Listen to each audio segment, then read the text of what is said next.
Samozřejmě patří díky členům Sdružení architektury, které zde již bylo zmíněno.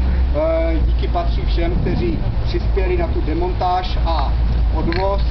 Poděkování patří Tomáši Skalíkovi, který zajistil tu technickou stránku a posléze opravu, restaurování sochy a její novou instalaci.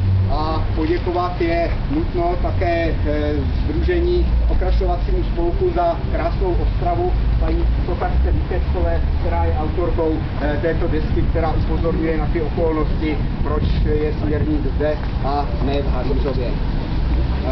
Rád bych taky poděkoval generální ředitelce Národního památkového ústavu Nadě Goričkové, bez jejíž podpory osobní by celá ta akce zcela jistě nebyla možná. A úplně na závěr tady této krátké řeči mi dovolte takovou osobní poznámku k tomu všemu.